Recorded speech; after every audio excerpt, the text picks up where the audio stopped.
और चलिए सीधे रुक करते हैं दिल्ली के मुख्यमंत्री अरविंद केजरीवाल की प्रेस कॉन्फ्रेंस का।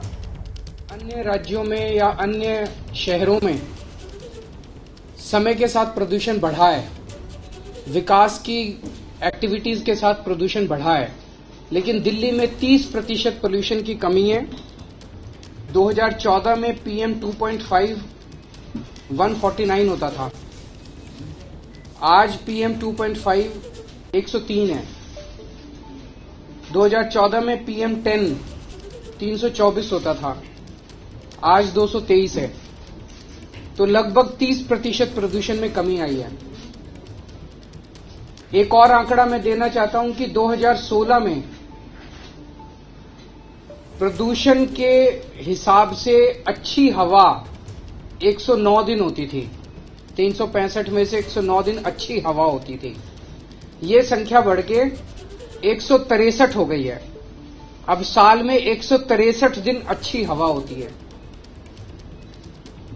2016 में जो सीवियर पोल्यूशन होता था, बहुत खराब, ऐसे 26 दिन होते थे। अब ये संख्या घट के केवल 6 दिन रह गए हैं, जो बहुत खराब दिन होते हैं पूरे साल में। इसी दिशा में हमने इसमें कैंपेन चलाया पिछले कई सालों से, युद्ध प्रदूषण के विरुद्ध। उसी कड़ी में अब सर्दियां आ रही हैं। सर्दियों में हम देखते हैं पोल्यूशन बढ़ता है। पोल्यूशन को सर्दियों में पोल्यूशन को कम करने के लिए एक 15 पॉइंट विंटर एक्शन प्लान बनाया है। लेकिन उसके पहले मैं आपका ध्यान कुछ जो स्टेप्स लिए गए पिछले कुछ वर्षों में उनकी तरफ ध्यान दिलाना चाहूंगा, जिसकी वजह से प्रदूषण कम हुआ। उसके बाद हम 15 पॉइंट एक्शन प्लान पे आएंगे। एक काम किया गया कि बसें, पहले दिल्ली में पिछले कई वर्षों से बसों की खरीद नहीं हुई थी और उसकी वजह से लगभग 15 साल कोई बसें नहीं खरीदी गई दिल्ली में। तो उसकी वजह से दिल्ली में बसों की काफी कमी हो गई, पब्लिक ट्रांसपोर्ट खराब हो गया, लोग अपने प्राइवेट ट्रांसपोर्ट पे शिफ्ट करने लगे। लेकिन पिछले दिनों में, पिछले 2-3 साल में हमने बहुत बड़े स्केल के ऊपर न केवल बसें खरीदी हैं बल्कि इलेक्ट्रिक बसें खरीदी हैं। तो आज दिल्ली में, आज तक के दिल्ली के इतिहास में सबसे ज्यादा बसें दिल्ली में हैं। 7135 बसें अभी दिल्ली की सड़कों पे हैं। इतनी बसें पहले कभी नहीं थी दिल्ली में। इनमें से 800 इलेक्ट्रिक बसें हैं।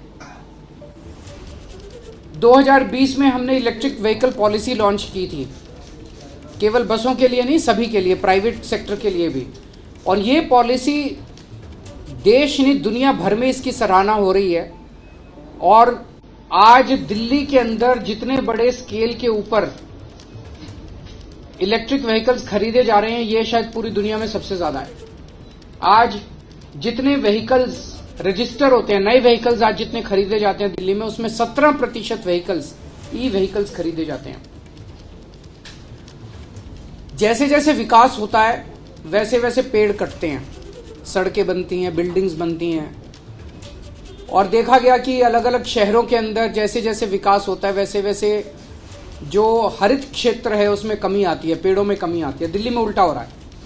दिल्ली में 2013 में 20% पेड़ थे, जो कि अब बढ़ के 23% हो गए हैं। कम होने की बजाय 3% बढ़ गए हैं। ये बड़े शहरों में अगर लिया जाए तो ये सबसे ज्यादा दिल्ली के अंदर आज ग्रीन कवर है। एक हमने ट्री ट्रांसप्लांटेशन पॉलिसी बनाई थी। कई बार हमें अलग अलग प्रोजेक्ट्स, बड़े प्रोजेक्ट्स के लिए पेड़ काटने की अनुमति देनी पड़ती है। कई पेड़ ऐसे होते हैं जो कई कई साल, कई 100 200 साल पुराने पेड़ होते हैं, बड़े बड़े पेड़ होते हैं, घने पेड़ होते हैं। ऐसे पेड़ों को अगर काट दिया जाए तो बहुत गलत है। तो हमने ये कंपलसरी कर दिया कि उसे आपको काटना नहीं है, उसे आप जड़ों के साथ आप उसको निकालेंगे और कहीं और ले जाके उसको लगा देंगे। इसका भी बड़ा अच्छा असर पड़ा है ट्री ट्रांसप्लांटेशन पॉलिसी का। दिल्ली में 2 थर्मल पावर प्लांट्स थे, उन दोनों को बंद कर दिया गया। तो आज दिल्ली देश का अकेला शहर है जहां पे कोई थर्मल पावर प्लांट, कोयला आधारित थर्मल पावर प्लांट नहीं है। डस्ट पोल्यूशन करने वालों के ऊपर खूब हैवी जुर्माना लगाया जा रहा है और वेब पोर्टल के जरिए उनका रियल टाइम मॉनिटरिंग की जा रही है। 1727 रजिस्टर्ड इंडस्ट्रियल यूनिट्स हैं दिल्ली में। पहले ये पोल्यूटिंग फ्यूल यूज करती थी, अब इन सबको पीएनजी, पाइप्ड नेचुरल गैस पे शिफ्ट कर दिया गया। पहले दिल्ली में लंबे लंबे पावर कट लगा करते थे हमारी सरकार बनने के पहले, 7-7, 8-8 घंटे के। लोगों को जनरेटर चलाने पड़ते थे, उस जनरेटर से धुआं उठता था। अब दिल्ली में 24 घंटे बिजली आती है, जिसकी वजह से कोई धुआं नहीं उठता, कोई जनरेटर का इस्तेमाल की जरूरत नहीं पड़ती। और केंद्र सरकार ने दिल्ली के दोनों तरफ पेरिफेरल एक्सप्रेसवे बनाए हैं, तो जो व्हीकल्स दिल्ली के लिए डेस्टाइंड नहीं है, दिल्ली में उनका काम नहीं है, और पहले दिल्ली से केवल क्रॉस करके यूपी जाया करते थे या यूपी से, वो व्हीकल्स अब पेरिफेरल एक्सप्रेसवे इस्तेमाल करके निकल जाते हैं। वो दिल्ली के अंदर एंटर नहीं करते, जिससे पोल्यूशन में कमी आई है। अब हम आते हैं इस साल के विंटर एक्शन प्लान पे। 15 पॉइंट विंटर एक्शन प्लान है। पहला पॉइंट है कि हमने 13 हॉटस्पॉट्स आइडेंटिफाई किए हैं जहां पोल्यूशन ज्यादा होता है। हर हॉटस्पॉट के लिए एक स्पेशल एक्शन प्लान बनाया गया है और उसके लिए एक वॉर रूम बनाया गया है। 13 स्पेशल टीम्स बनाई गई हैं और वहां पे पोल्यूशन को डाउन रखने के लिए स्पेशल फोकस किया जाएगा। दिल्ली में पराली जलाने को कम करने के लिए पूसा द्वारा बनाया गया बायोडिकम्पोजर पिछले 3 सालों से हम इस्तेमाल कर रहे हैं। उसके नतीजे काफी अच्छे आए हैं।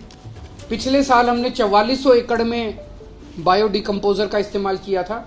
इस साल 5000 एकड़ में बायोडिकम्पोजर का इस्तेमाल किया जाएगा। डस्ट पोल्यूशन को कम करने के लिए कई सारे स्टेप्स उठाए हैं। एक तो ये जो कंस्ट्रक्शन साइट्स हैं, उन कंस्ट्रक्शन साइट्स पे निगरानी रखने के लिए स्पेशल टीम्स बनाई गई हैं। 591 टीम है। 500 स्क्वायर मीटर से ज्यादा निर्माण साइट्स वाले डस्ट कंट्रोल करने के लिए उनको वेब पोर्टल पे रजिस्टर करना पड़ेगा, और 5000 स्क्वायर मीटर से ज्यादा का अगर कोई कंस्ट्रक्शन साइट है तो उन्हें एंटी स्मॉग गन लगाना अनिवार्य होगा। सड़कों पे भी जो सफाई करते टाइम धूल उड़ती है, उसके लिए 82 मैकेनिकल रोड स्वीपिंग मशीन्स लगाई गई हैं। 530 वाटर स्प्रिंकलिंग मशीन लगाई गई हैं और 258 एंटी स्मॉग गन सड़कों के ऊपर चलेंगी विंटर के दौरान।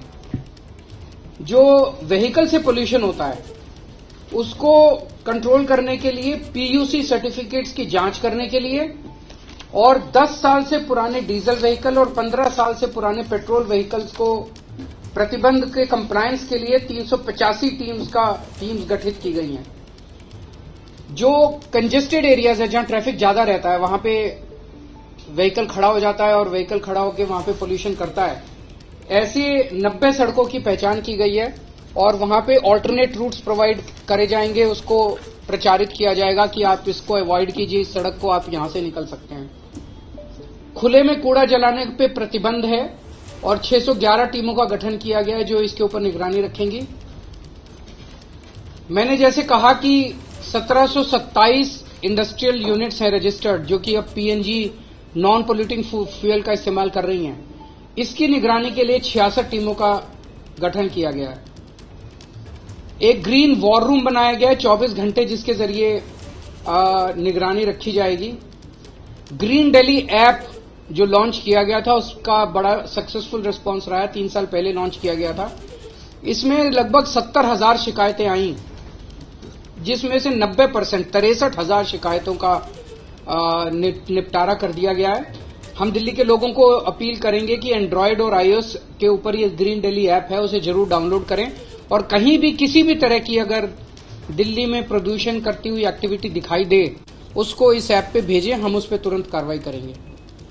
Real time source apportionment study IIT Delhi और डीपीसीसी के साथ की जा रही है, और उसके लिए राउज एवेन्यू में सर्वोदय बाल विद्यालय में एक सुपर साइट बनाई गई है। उसके जो डेटा है उसके साथ उसको इस्तेमाल करके हम जगह जगह एक फोकस्ड तरीके से एक्शन बना कर पाएंगे। पटाखों के ऊपर फिर से इस साल प्रतिबंध लगाया गया है, और ग्रीन कवर बढ़ाने के लिए टोटल 1 करोड़ से ज्यादा नए पौधे लगाए जाएंगे, जिसमें से 52 लाख पौधे दिल्ली सरकार लगाएगी। इसके लिए ई से एक्शन बना कर पाएंगे। पटाखों के ऊपर फिर से इस साल प्रतिबंध लगाया गया है, और ग्रीन कवर बढ़ाने के लिए टोटल 1 करोड़ से ज्यादा नए पौधे लगाए जाएंगे, जिसमें से 52 लाख पौधे दिल्ली सरकार लगाएगी। इको वेस्ट के लिए, ई वेस्ट के लिए 20 एकड़ जमीन पे होलंबी कला में एक ई वेस्ट पार्क बनाया जा रहा है और उसमें गति तेज लाने के लिए कंसल्टेंट की नियुक्ति कर दी गई है। जन जागरूकता अभियान चलाया जाएगा जिसमें run against pollution, red light on, गाड़ी ऑफ, ये सब कैंपेन्स चलाए जाएंगे। पोल्यूशन कोई बाउंड्रीज नहीं देखता। हरियाणा की हवा इधर दिल्ली आती है, दिल्ली की हवा यूपी जाती है। तो आसपास के सभी स्टेट्स के साथ मिलके हमारी कोशिश है कि हम पोल्यूशन की पोल्यूशन को कम करें। इसमें सेंट्रल CAQM जो है उसके साथ भी मिलके, centre for science and environment का डेटा बताता है कि दिल्ली में जो पोल्यूशन है वो 31% दिल्ली के इंटरनल सोर्सेज की वजह से है और 69% जो है वो बाहर के सोर्सेज की वजह से है। तो बाहर के आसपास के स्टेट से हमारी अपील है कि जितने दिल्ली में व्हीकल्स आते हैं वो CNG के ऊपर करें। दिल्ली में आसपास के जो एरियाज़ हैं, दिल्ली के NCR के एरियाज़ हैं, वहाँ पे पोल्यूटिंग फ्यूल वाली इंडस्ट्रीज़ को PNG में शिफ्ट किया जाए। ईंट भट्टे वाले जो हैं, ईंट भट्टे को जिगजैग टेक्निक होती है जिसमें पोल्यूशन नहीं होता, उस पर शिफ्ट किया जाए। 24 घंटे बिजली अगर होगी NCR में तो डीजल जनरेटर की ज़रूरत नहीं पड़ेगी, वो भी किए जाएँ। NCR एरिया के अंदर भी पटाखे के ऊपर पूर्ण प्रतिबंध होना चाहिए।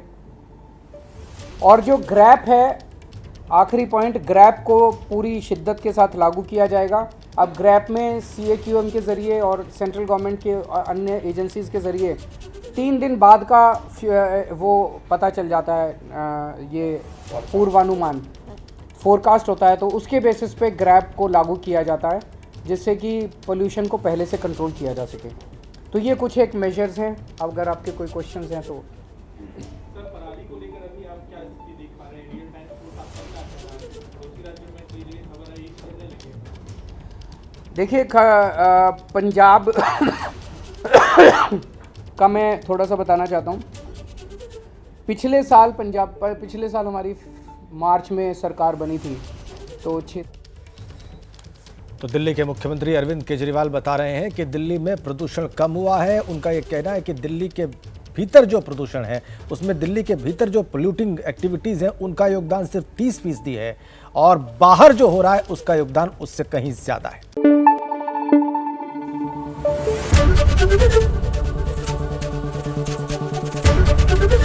ABP न्यूज़ आपको रखे आगे।